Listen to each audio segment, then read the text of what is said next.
Ketua, Yes. mau nanya nih, kita kan sekarang ini tinggal di Kota Batam. Kita tahu nih bahwasanya Kota Batam ini selain kota industri, merupakan juga kota pariwisata. Yang gimana kalau misalnya kita lihat nih, setiap minggu biasanya tuh banyak banget turis yang berdatangan gitu ke Kota Batam. Ya. Kalau dipikir-pikir nih Ketua, kayaknya peluang usaha money changer ini lumayan menjanjikan ya. Itu apa nggak sih Ketua yang perlu diperhatikan kira-kira kalau ini buka usaha money changer Ketua? Baik. Ini menarik nih topiknya, ya, karena sebagaimana yang disampaikan Mira itu benar. Karena kita bisa lihat tuh kalau udah mau Sabtu, jalannya Sabtu, Jumat, Sabtu itu, Minggu itu mall itu bisa banyak orang-orang asing ya, mungkin dari negara tetangga kita, Singapura, Malaysia. Untuk money changer ya, sebetulnya kalau bahasa di masyarakat lebih kenal money changer.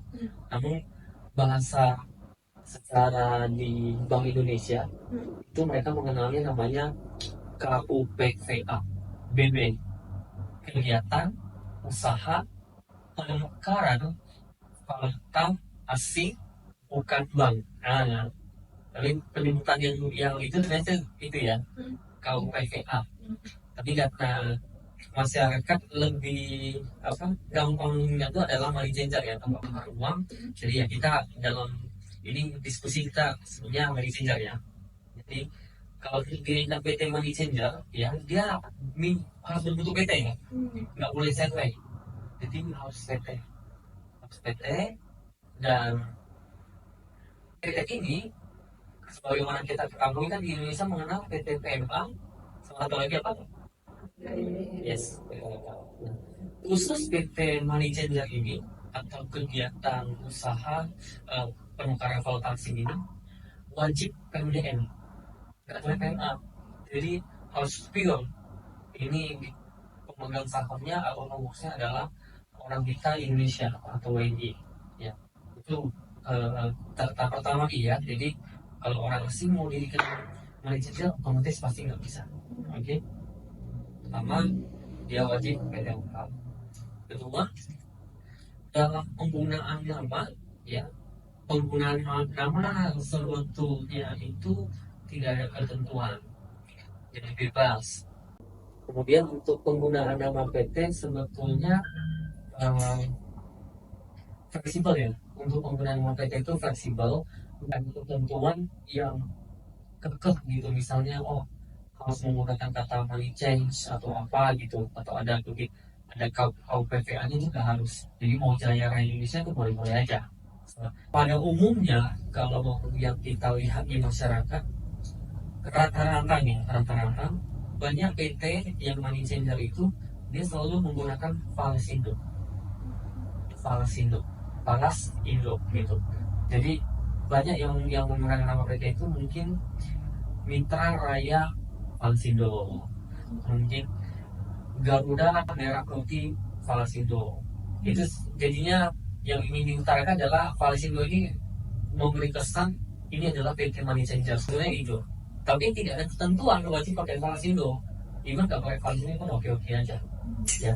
Tapi sama, tetap minimal 3 kata dan tidak boleh mengandung bahasa asing.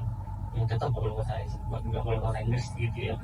Jadi tetap ketuanya 3 kata dan bebas gitu ya untuk penggunaan nama.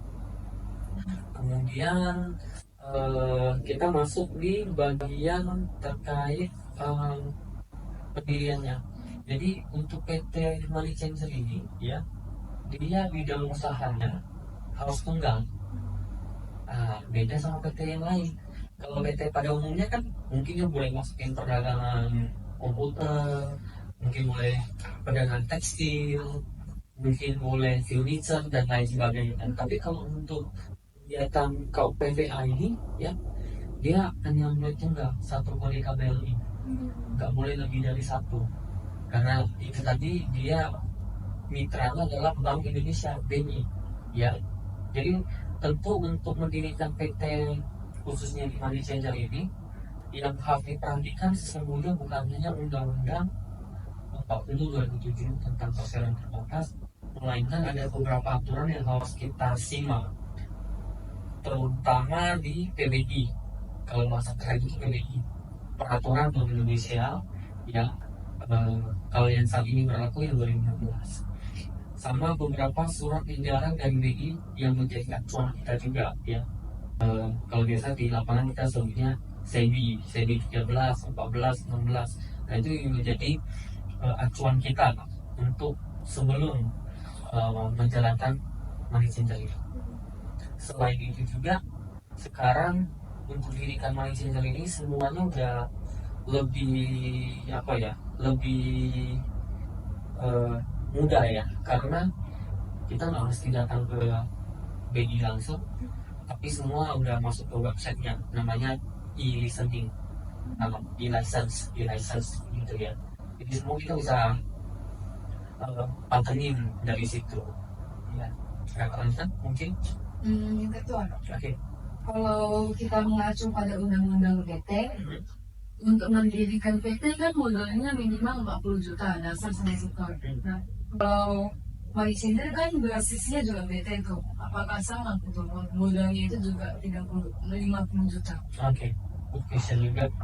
Jadi seperti yang tadi saya sampaikan, benar kalau kita mengacu PT untuk dirikan sebuah PT memang 50 juta, tapi karena ini tidak usahanya lebih unik karena mitra kerjanya adalah dengan Bank Indonesia, maka ada di PBI itu mengatur untuk beberapa kabupaten kota atau provinsi tertentu itu sudah ditentukan minimal modalnya berapa. Contoh saya anggap di Jakarta Pusat, Jaksel, Jakut, Denpasar, Lampung, ya, Kota Batam, ya, itu minimal modal lo dalam PT tersebut 250 juta. 250 juta. Iya, yaitu dananya yang harus disiapkan dan disetor dari perusahaan. Ya, jadi ada beberapa yang di luar diatur sama PBI itu, ada yang memang kalau yang nggak diatur kabupaten kota atau provinsinya, modalnya yang diperlukan hanya cukup 100 juta. Nah, contoh kalau saya tidak salah seperti kita anggap di Kepulauan Riau ya, Kepri kan ada 7 kabupaten kota tuh. Nah, sepertinya selain kota Batam yang lain masih boleh 100 juta. Nah, seperti Bintang, Natuna itu cukup 100 juta untuk modal dasar maupun modal setelahnya.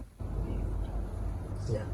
Terus tentu dalam mendirikan PT ini ya, dengan mendirikan PT ini dari awal itu kita sudah harus melakukan silaturahmi langsung dengan BI ya.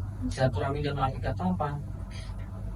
Dalam hal BI dalam ini dia adalah pihak pengawas ya dalam mengawasi kegiatan ini.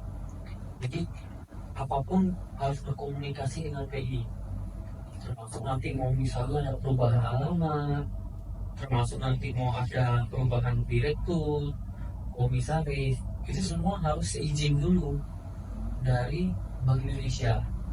Sehingga kenapa dari awal saya menyampaikan bahwa bisnis KUPPA ini karena dengan BI atau Bank Indonesia.